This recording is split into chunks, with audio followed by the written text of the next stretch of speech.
de retirer les enfants de la rue. La place des enfants n'est pas dans la rue, ça, on va pas revenir encore là-dessus maintenant. Comment faire pour sortir tous ces enfants de la rue? C'est ce qu'on est en train de faire en ce moment et de trouver les moyens pour rapidement, hein, parce qu'on arrive à la fin de la chronique. Je prends le pouls de tous qui sont sur le plateau avec moi. Alioune Diop, sur la question, 30 secondes. Oui, je crois qu'ils demandent un peu de soutien, c'est légitime, c'est normal. Ils veulent être associés aussi, c'est légitime, c'est normal. Quand on entend le secrétaire général parler, on sent qu'ils ne sont pas du tout contre. En d'autres termes, j'encourage Jeanne à continuer sur cette lancée. On apprend beaucoup de choses sur ce retrait, cette volonté de l'État de retirer les enfants de la rue. Vraiment, tous mes hommages, Jeanne. Merci. Hommage accepté, Alioune Diop. Alioune Badara. Rapidement, on ne peut que saluer cette volonté, en tout cas, de l'État du Sénégal de retirer tous ces enfants-là de la rue. Par contre, moi, je ne comprends pas certaines déclarations. Parce qu'en 2016, quand même, on ne peut pas nous convaincre, nous dire que le fait de voir ces enfants-là dans la rue, en fait, c'est culturel, qu'on doit laisser les choses telles quelles. Du tout, la culture, c'est juste un acquis, c'est pas inné. Donc, elle évolue aussi avec le temps. Si on ne se basait que sur cela, en tout cas, aujourd'hui, beaucoup de pratiques rétrogrades seraient encore en cours au Sénégal. Donc, je me dis qu'il faut mettre fin à ce système qui vraiment jette la honte sur nous. Et des fois, vous voyez même des enfants à l'aéroport. Ça pose problème. Alors que le premier visage, en tout cas, la première chose qu'on retient d'un pays, c'est à sa descente d'avion, c'est la porte de l'aéroport. Quand on croise des enfants dans la rue, devant l'aéroport international Léopold Sédar Senghor, ça me fait très mal en tant que Sénégalais. Et il faut que cela s'arrête. Maintenant, il faut les accompagner, les soutenir pour qu'on puisse mettre sur pied de véritables daras modernes. C'est ça. Monsieur Diop?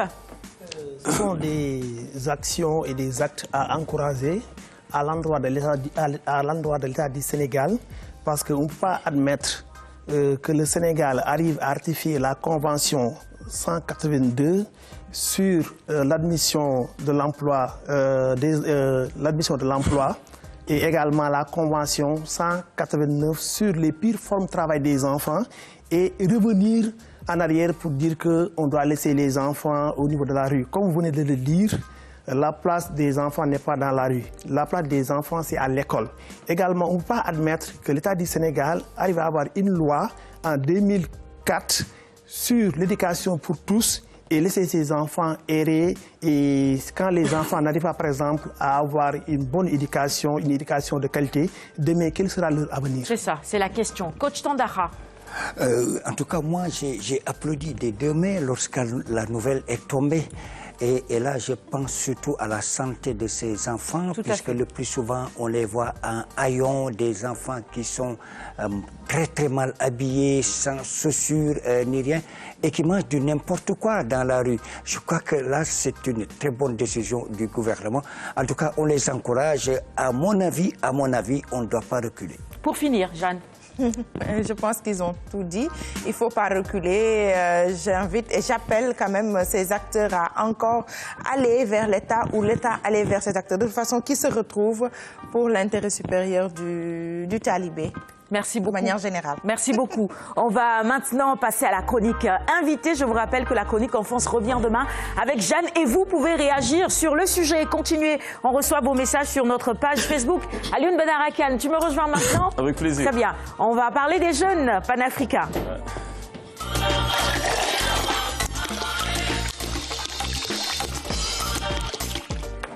Et en guise d'introduction, si tu permets, Alioune, j'ai envie de partager ce message de Claudine sur notre page Facebook avec vous. Elle dit « Il n'est jamais trop tard pour bien faire, ne jamais renoncer à ses rêves ».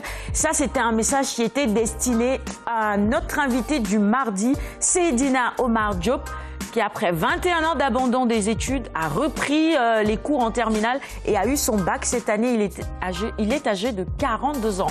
Donc c'était vraiment un message pour encourager Seydina et en même temps tous ces jeunes qui nous regardent en ce moment. Je crois que c'est un message fort et important. Merci Claudine. Et cela est aussi valable pour notre invité du jour, M. Mor Diop, qui se bat pour le panafricanisme, pour que cela soit une réalité.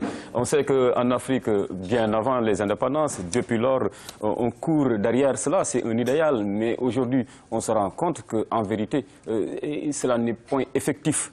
Tellement le fossé est énorme entre la pensée des pères fondateurs et l'état actuel des choses, en tout cas pour ce qui concerne le panafricanisme. Vous y croyez? Qu'est-ce qui fonde un tel optimisme? En fait, on y croit parce que tout simplement, on n'a pas le droit de baisser les bras et nous devons jouer notre partition par rapport au panafricanisme. Et sur ce également, on s'est dit en tant que jeunes, l'idéal est de bâtir une régionale qui sera un ensemble des grandeurs. Les pays qui l'ont compris, très tôt, ils sont leaders un peu partout. C'est à l'image des États-Unis d'Amérique. Nous avons vu la communauté de l'Union européenne. Pourquoi pas nous, on se bat au niveau interne et on ne voudrait pas s'ouvrir aux autres pour faire une intégration dynamique et une intégration qui devient une réalité par rapport au panafricanisme. Alors, comment ce camp de retraite, dont le thème est axé quand même sur le panafricanisme, pourrait-il profiter aux jeunes qui vont y participer? Merci. En fait, nous sommes à notre deuxième édition du camp de retraite des jeunes panafricains. Et le thème central tourne autour de l'employabilité des jeunes. Et sur ce, on a eu à faire la première édition les 4, 5, 6 septembre 2015 à Somone. Et sur ce, à partir des fortes recommandations qu'on a eues à l'issue de la première édition du camp, on nous a recommandé de faire une extension en s'ouvrant aux pays africains. Et sur ce, quel est par exemple l'intérêt que les participants vont avoir après avoir participé à ce camp? L'idée est de susciter un dynamisme des jeunes, une participation active, une participation qualitative et quantitative. Et également, nous allons renforcer la capacité des jeunes militants qui vont participer à ce camp. Et sur ce également, à travers des thèmes saillants, à savoir l'employabilité en mouvement, la protection sociale, les cadres macroéconomiques. Et à partir de ce camp, nous allons également avoir une résolution. Ça sera à partir des travaux de groupe que nous allons effectuer à la dernière journée de ce camp. Alors, vous parlez de panafricanisme. J'espère qu'il y aura quand même plusieurs nationalités. Peut-on s'attendre à une forte participation à ce camp de retraite des jeunes panafricains? Nous allons recevoir, et on a déjà commencé à recevoir les invités, et nous allons avoir la participation du Maroc, la participation du Mali, la participation de la Côte d'Ivoire, et on a eu à la dernière minute l'indisponibilité du Ghana et du Nigeria, parce que tout simplement, les jeunes leaders qui devraient participer sont en train d'organiser une conférence au niveau d'Abuja par rapport au Nigeria avec la NLC, et au niveau de TUC, qui est Trade Union Congress, ils sont en train d'organiser leur 10e congrès ordinaire, et c'est des dates qui se rapprochent. Eux, ils terminent le jour où nous allons commencer notre activité de camp de retraite des jeunes.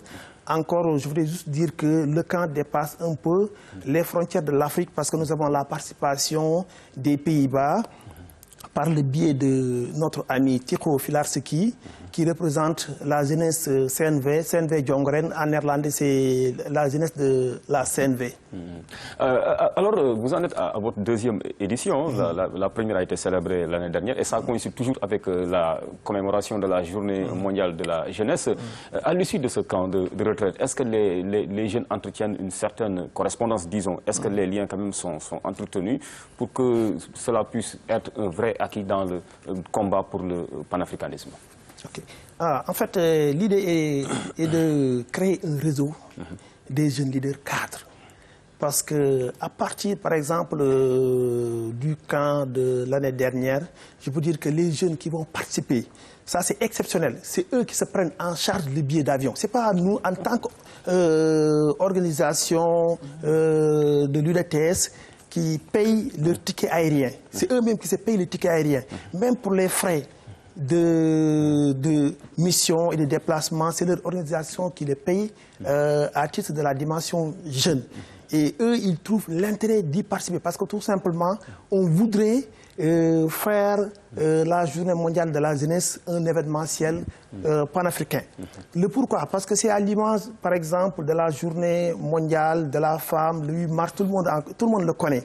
Mais le 12 août, qui est la journée mondiale de la jeunesse, quand on parle de journée mondiale de la jeunesse, les gens ne connaissent même pas est-ce que ça existe ou pas. Et ça a été adopté par le secrétariat général des Nations Unies depuis le 7 décembre 1999, après la consultation de Lisbonne, à travers la conférence des ministres de la jeunesse. Et depuis lors, au niveau africain, on n'a pas vu, par exemple, un événement qui booste et qui donne une dimension internationale par rapport à la question, voire la dimension de la jeunesse. Ok. Revenons toujours au panafricanisme, un thème qui nous est très cher. Là où les pères fondateurs, malgré la volonté qu'ils ont affichée, là où ils ont échoué, l'actuelle génération aussi de dirigeants a du mal à accorder les violons pour que le panafricanisme soit une réalité. Comment les jeunes, vous jeunes, comment pourrez-vous réussir là où tous ces dirigeants qui ont quand même le dernier mot ont semblé échouer? Je vais donner seulement un élément illustratif de Madiba, qui est Nelson Mandela.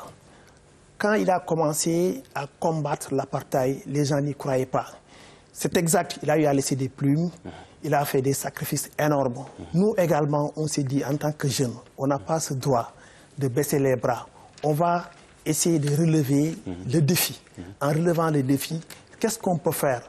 On peut commencer par exemple au niveau régional en tissant un réseau et en sensibilisant, en conscientisant les jeunes et également en essayant de raviver la conscience de la classe ouvrière, c'est les jeunes. C'est à partir de là que l'on puisse, par exemple, apporter notre plus-value par rapport au panafricanisme.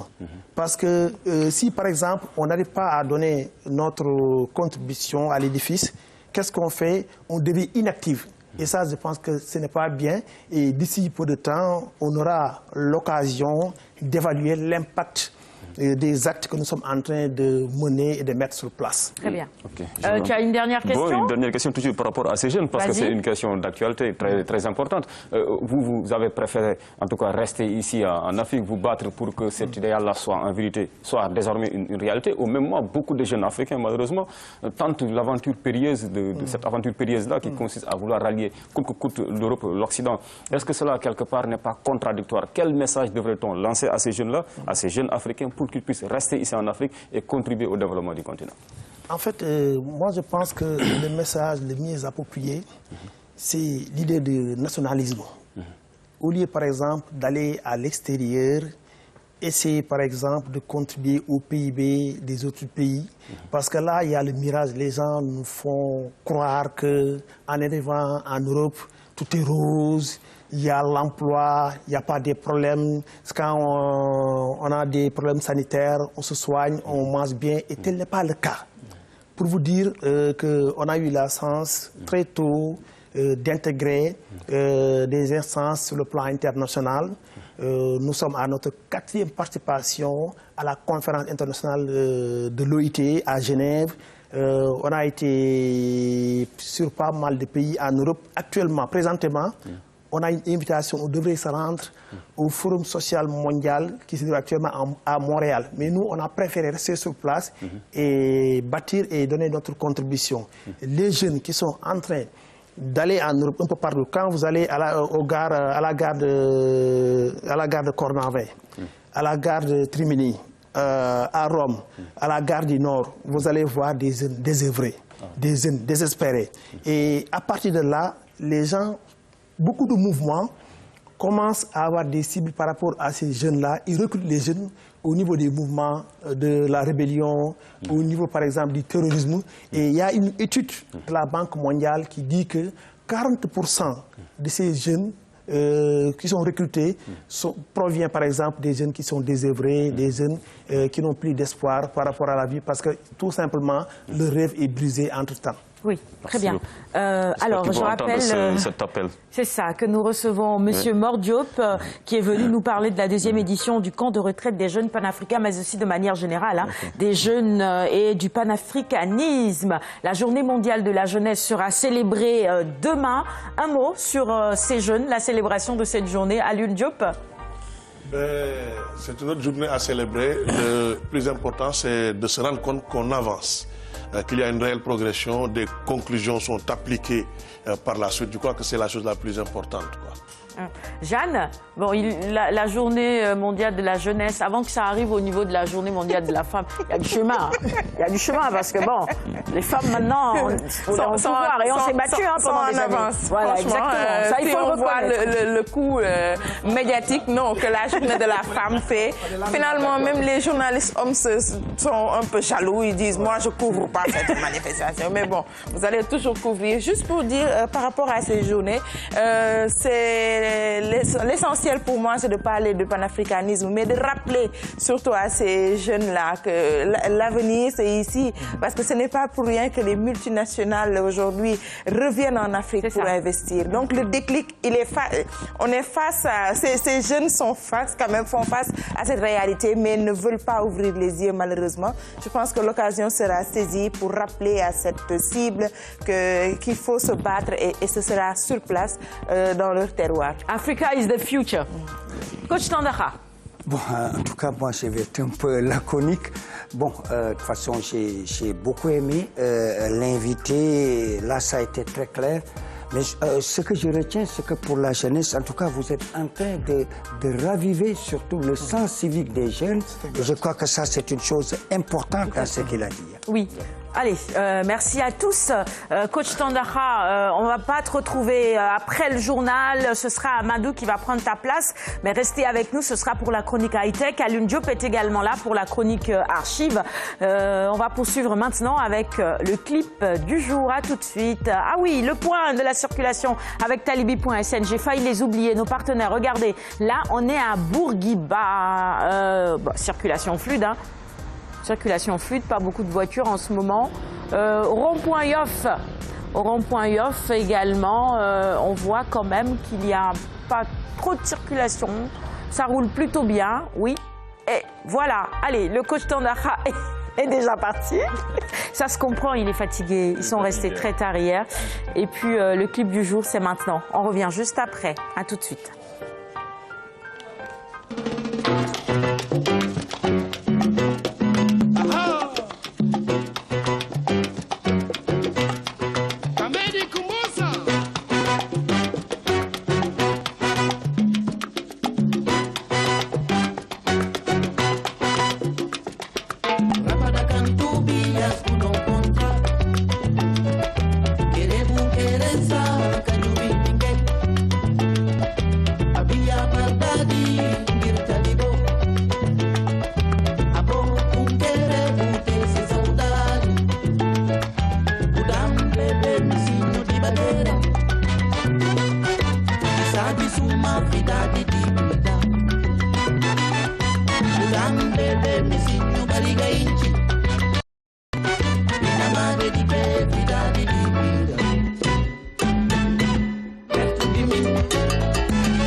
bariga inchi.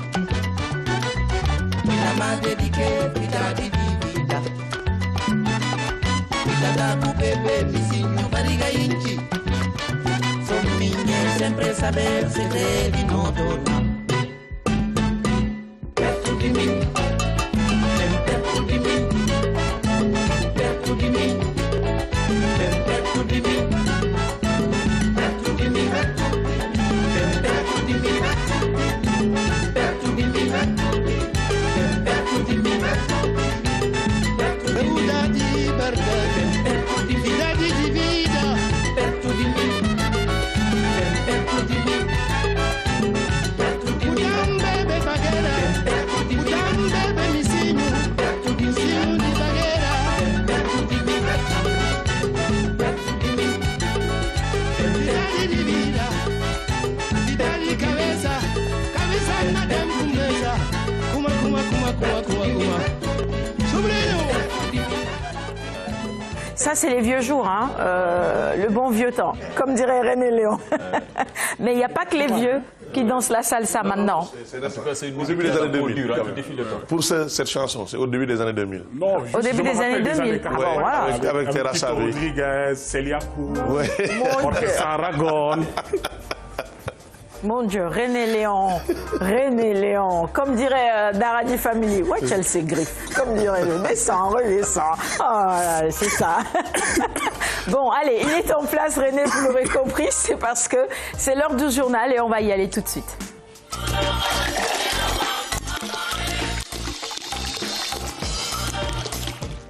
Allez René, c'est à toi, c'est parti. Tout à fait ça, mesdames et messieurs, merci de nous recevoir chez vous et bienvenue. Je vous le disais, l'État va mettre fin aux pratiques des agences de recrutement clandestin de femmes pour l'Arabie Saoudite. Autre dossier qui préoccupe également le Sénégal, l'affaire Mbayang Diop pour le ministre des Affaires étrangères. Le contact avec le Royaume d'Arabie Saoudite est déjà établi et l'espoir est toujours permis. On l'écoute au micro de Tcherna Moudoussi. Nous avons déjà lancé beaucoup d'alertes à nos sœurs pour leur dire qu'il faut éviter de vous laisser piéger par ces criminels, ces trafiquants d'êtres humains qui viennent vous faire des promesses en vous disant oui, je peux vous trouver du travail en Arabie Saoudite, vous allez gagner tant d'argent, vous pourriez envoyer de l'argent à votre famille.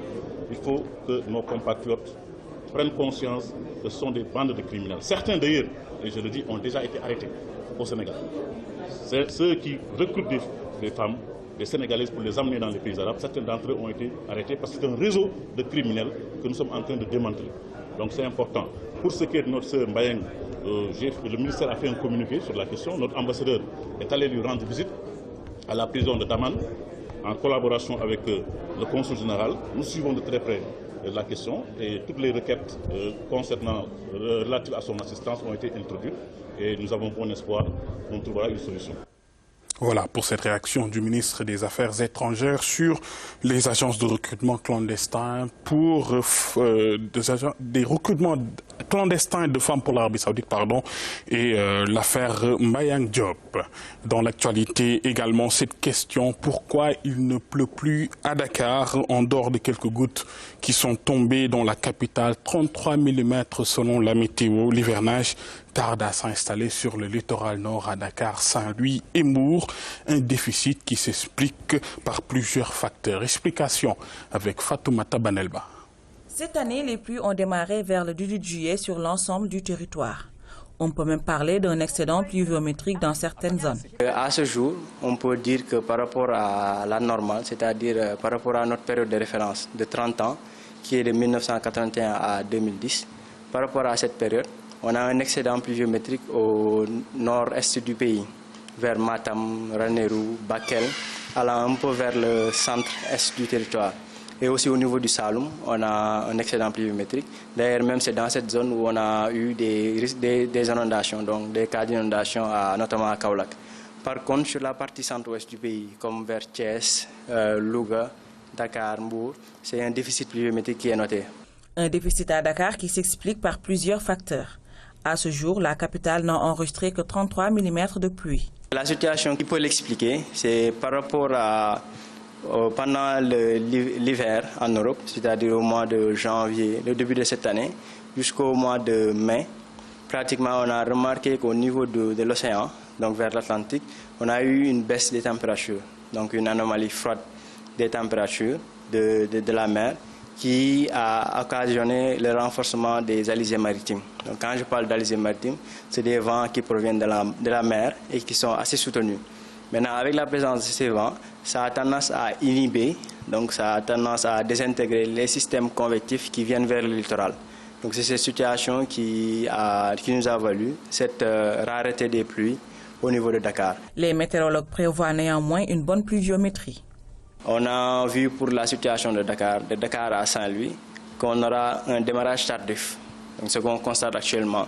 Mais qu'une fois que les pluies commenceront réellement, on pourra avoir une situation normale. Donc pour une pluviométrie qui sera normale par rapport à notre période de référence, donc qui est 81-2010. L'espoir est donc permis. Dakar suffoque toujours sous un soleil de plomb.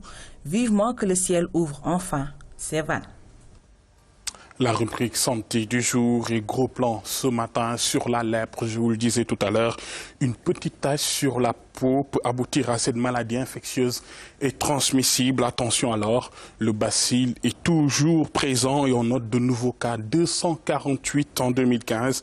Même si la maladie est en phase d'éradication au Sénégal, elle continue d'être une menace. Cependant, la cause principale reste le manque d'hygiène et la promiscuité. On voit tout cela avec Oumoubalde. La lèpre, une maladie négligée du fait de sa rareté liée à sa phase d'élimination au Sénégal. Mais toutes les conditions sont réunies pour enregistrer quelques nouveaux cas. C'est le cas presque chaque année. La promiscuité et le manque d'hygiène favorisent cette maladie infectieuse et transmissible, mais pas héréditaire. Même si l'Organisation mondiale de la santé nous certifie comme quoi nous avons éliminé la lèpre, ce sont des maladies qui vivent avec l'homme. Donc le bacille est toujours présent. Nous sommes à moins de 1 cas pour 10 000 habitants. Ce n'est pas caché. Il y a des nouveaux cas. Aujourd'hui, nous sommes à 248 nouveaux cas en 2015. Il faudrait qu'on fasse sortir de la tête des populations que la lèpre ne se trouve qu'au niveau des villages de reclassement. Autant parmi ces 248 cas, nous avons des cas un peu faible quand même, un nombre un peu faible au niveau de ces villages de reclassement, mais la plupart du temps, nous avons les nouveaux cas dans la société, dans n'importe quel quartier. Comme toute maladie en phase d'élimination, la lèpre n'est pas à banaliser. C'est pourquoi le Sénégal continue la riposte en mettant le traitement gratuitement à la disposition des malades. Donc il faut un dépistage précoce et pour cela, il faut que les populations comprennent que quand vous avez une tâche, au lieu de traîner par-ci, par-là pour dire que surtout on a le fameux Ndokhom City au niveau du Sénégal, donc allez vers les professionnels de santé. Et les gens pensent que lèpre égale l'infirme qu'on a vu à côté, qui a ses nez détruits, qui n'a plus de doigts, etc. Non. Ça, ce sont les complications de la lèpre et on ne doit pas y arriver aujourd'hui. C'est un traitement d'1 an. C'est une poliochimiothérapie. C'est 3 antibiotiques à prendre tous les jours pendant 1 an. Et pendant le mois, vous devez revenir au niveau de la structure de santé pour une prise supervisée. Les patients peuvent en bénéficier une fois que les premiers signes apparaissent pour limiter les complications, mais aussi la transmission, puisqu'il n'y a pas de vaccin contre la lèpre. Qui se manifeste donc par des taches qu'on appelle hypochromes. Donc quand vous êtes noir comme moi, vous avez la tache qui est tout à fait claire. Mais la particularité de cette tache, c'est une tache qui est insensible. Aujourd'hui, quand vous piquez, si la tache est là, quand vous piquez, vous vous rendez compte que la personne ne sent rien. Voilà. Même quand vous piquez, quand vous mettez du feu, la personne ne sent rien. Parce que c'est une maladie qui atteint la peau, les mucoses, mais qui a une vocation de forte destruction des nerfs périphériques. C'est ça aujourd'hui qui fait la difficulté de la lèpre. La contagion, vous voyez, je suis en train de parler avec vous. Au moment où je parle avec vous, vous pouvez avoir des particules de salive qui peuvent venir. Donc la transmission de la lèpre, elle est aérienne, comme la tuberculose. Ça, il faut le comprendre. Cela veut dire quoi? Cela veut dire qu'il faut qu'on améliore nos conditions d'habitat. Les rayons solaires sont importants aujourd'hui par rapport à la lèpre, par rapport à la tuberculose. Donc il faut aérer. Le matin, il faut aérer, il faut bien nettoyer, dépoussiérer, mais aérer. Vraiment, il faut ouvrir les fenêtres et faire de telle sorte que quand il y a trop de monde dans une maison, qu'il y ait les conditions d'usage. Aujourd'hui, les quelques cas qui existent au Sénégal sont bien suivis, selon les autorités sanitaires. d'autant que la prise en charge se fait dans toutes les structures de santé du pays. La principale recommandation est de renforcer les mesures d'hygiène à tout moment et en tout lieu. Aujourd'hui, l'autre aspect sur lequel les autorités travaillent, c'est de revoir le statut des villages de reclassement, puisque des générations y sont nées sans contracter la lèpre. Voilà pour ce dossier sur la lèpre. À l'étranger, sachez que les forces libyennes ont annoncé avoir repris un centre de commandement de l'organisation État islamique à Sirte, bastion du groupe djihadiste. Elles se sont également emparées d'un hôpital et du campus universitaire. La bataille a démarré en mai dernier, mais cette dernière avancée pourrait être décisive. Il pose fièrement devant l'immense centre de conférence Ouagadougou. C'est là qu'a été lancée l'Union africaine en 1999. L'organisation de l'État islamique en avait depuis fait son quartier général dans la ville. Ses soldats loyalistes viennent de l'en déloger. Les djihadistes ont également perdu un hôpital et un campus universitaire. Sirte, ville natale du colonel Kadhafi, est leur fief libyen, leur base la plus importante en dehors de la Syrie et de l'Irak. Ils la tenaient depuis début 2015. Cette avancée des forces pro-gouvernementales est donc plus que symbolique. L'armée libyenne a lancé une offensive au mois de mai et reconquis du terrain avec l'appui d'aviation occidentale. Après avoir contrôlé près de 400 km de littoral, les djihadistes sont en très net recul. Les Américains sont entrés officiellement dans la bataille le 1er août. Depuis, ils ont mené une trentaine de frappes aériennes. Des forces spéciales de plusieurs pays sont également déployées au sol, officiellement pour apporter un soutien dans la quête de renseignements. Mais si l'organisation de l'État islamique perd progressivement pied, Sirte n'est pas encore totalement libérée. Selon le porte-parole du gouvernement, plusieurs quartiers résidentiels et un complexe du bord de mer sont encore aux mains des djihadistes. L'actualité des Jeux Olympiques pour finir. D'abord, sachez que l'équipe de football du Brésil s'est qualifiée pour les quarts de finale 2 ans après l'humiliation subie face à l'Allemagne en demi-finale de leur Coupe du Monde. Les Brésiliens étaient au pied du mur dans cette 3e rencontre. Après leurs 2 matchs nuls, sans but marqué face à l'Irak et l'Afrique du Sud, les Brésiliens ont écrasé les Danois. Score du match 4-0. En quart, le Brésil va donc affronter la Colombie. Sachez aussi, pour finir, que la nageuse américaine Katie Ledecky, celle qu'on surnomme la Michael Phelps au féminin, a obtenu cette nuit le 3e titre olympique de sa carrière. Elle a remporté cette nuit le relais 4 x 200 mètres. Katie Ledecky, un nom donc à retenir. Voilà pour l'essentiel de l'actualité de ce jeudi matin, mesdames et messieurs. Merci de nous avoir suivis. Merci de votre attention et de votre fidélité. N'oubliez pas, l'information, c'est aussi en continu sur rts.sn et sur l'application RTS. Très bonne journée à tous et à demain. Merci beaucoup René. À demain pour le dernier rendez-vous de la matinale de cette semaine. Restez avec nous. Le magazine n'est pas encore terminé, je vous l'annonçais. On va parler archives avec Alioune Diop. Et aujourd'hui, on rend hommage à Boubacar Koné. La chronique high-tech également est au rendez-vous ce jeudi avec Amadou. À tout de suite.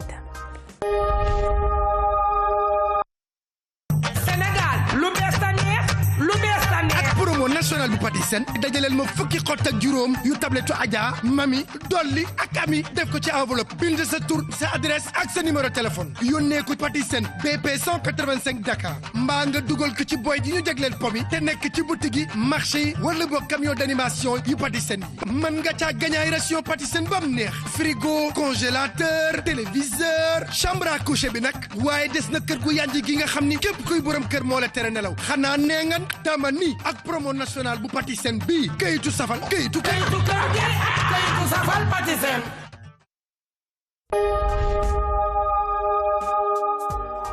Retour donc sur le plateau. On va accueillir maintenant Alioune Diop pour la chronique archive. Alioune Badara, tu lui cèdes ta place. On va parler de Boubacar Koné, ancien propriétaire du musée Moribana. Et c'est d'ailleurs en... Moribana, oui, c'est bien. Moribana. Moribana. Ah, pourquoi je dis Moribana? Moriba. Ça me fait penser. La fin d'un parcours. Oui. D'accord, très bien. On a regardé un clip tout à l'heure. C'était celui de Touré Kunda. Ouais. C'était en relation justement avec le sujet. Justement, ils sont amis, hein, les frères Touré, Ismaël et Sekou. Ils se sont même produits une fois au musée Moribana. C'était dans le cadre d'une exposition. Il y avait les frères Guissé qui étaient sur scène et les frères Touré, Ismaël et Chirou, sont montés aussi sur scène, accompagnaient les frères Guissé pour le vernissage qui se déroulait au musée Boribana. Très bien. Et tu as choisi aujourd'hui de rendre hommage à Boubacar Koné. Un patriote, un panafricaniste aussi, quelqu'un qui a toujours rêvé de faire un geste concret pour son pays. J'ai eu la chance de le côtoyer depuis 1999. Je crois que c'est au début des années 90 qu'il a bâti le musée Boribana, un musée que je fréquente depuis 1999. À l'époque, j'étais dans une radio privée, la 7 FM. Et là, ici même, sur RSI, quand je l'ai reçu, après avoir fait de son musée un don pour l'État sénégalais, il m'expliquait, il me disait que, enfant, il avait demandé à son père de lui offrir un mouton. La condition posée par son père, c'était: est-ce que tu peux élever normalement ce mouton? Est-ce que tu peux l'entretenir normalement? C'est sur cette base qu'il a pensé un jour donner ce musée à l'État du Sénégal, sachant que l'État va prendre soin de ce musée. C'est assez important. Et l'assurance a été faite aussi par Mbagnick Ndiaye, le ministre, lors de la cérémonie de signature de cette convention. Nous allons essayer de revenir sur cet homme à travers le conservateur du musée Boribana. C'est un acte posé par l'État pour montrer que l'État tient à ce musée. Aussitôt après le don, après avoir reçu ce don, l'État a nommé un conservateur en la personne de Madame Awaba Mara. Prenez-en soin, monsieur le ministre de la Culture. Car ça, c'est un rêve qui aujourd'hui se réalise, et je répète encore, Sénégalais, prenez-en soin. La culture est importante dans la cité. Nous n'avons pas grand-chose. Nous n'avons pas de pétrole, nous n'avons pas de diamants, mais nous avons la culture. Voilà, allez, ça c'était plutôt un extrait où il disait prenez-en soin, prenez soin de ce musée, et non l'hommage qui lui était rendu. Je pense que c'est certainement le prochain élément. Voilà, on va retrouver Awaba Mara, justement. D'accord. Semaine, le ministère de la Culture est en deuil et le ministre est là, il a pris toutes les dispositions pour qu'on puisse communiquer et le rendre hommage parce que c'est un grand homme. C'est un homme généreux, c'est un homme de grand cœur parce qu'il a donné son musée et il a offert une grande collection à l'État du Sénégal. Donc c'est des choses qui sont très rares. Et donc, cet homme mérite d'être honoré. Le ministre de la Culture, depuis Rio, n'a pas cessé de nous demander de prendre toutes les dispositions nécessaires vraiment pour lui rendre hommage. Depuis la donation, nous sommes dans ce processus. Il fallait élaborer, après qu'il ait rencontré le Macky Sall avec M. Bokoum, qui avait démarché la donation, il était question de faire une grande exposition autour de la collection d'environ 400 œuvres pour que cette collection soit exposée, une partie de cette collection soit exposée par tome. Un tome 1 a été élaboré, dont je coordonnais et il nous accompagnait dans cette coordination. Et dans ce tome 1, c'était des œuvres très diversifiées.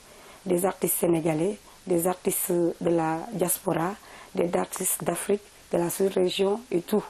Donc la collection contemporaine de Boubacar Koné, du musée Boribana, était très diversifiée. Donc c'était un grand collectionneur. Il était amoureux d'art. Parce que ce musée a été créé en 1991, en novembre 1991. Et lorsqu'il a créé, il organisait des biennales. Un catalogue est élaboré dans ce sens. Il restait juste de trouver une date avec la présidence et voir le calendrier du président parce qu'on souhaitait qu'il soit au vernissage. Et le ministre de la Culture suivait de près ce dossier. Donc, mais Dieu a fait ce qu'il a fallu. Donc, ce qu'on fait, c'est prier pour lui et continuer ses souhaits, Inch'Allah. Sénégalais, prenez-en soin. La culture est importante dans la cité. C'est vrai, la culture est importante dans la cité, c'est au début et à la fin de toute chose. Ce musée se trouve où? À Ngor, le musée Bouribana. Et vous avez entendu le conservateur le dire. Il était question qu'un hommage soit rendu à Boubacar Koné de son vivant. Tout était presque fin prêt. Ouais. Malheureusement, il nous a quittés ce 3 août. Mais l'hommage sera maintenu, sous une autre forme bien sûr. Mais il fallait faire cet hommage, heureusement. Le cabinet va poursuivre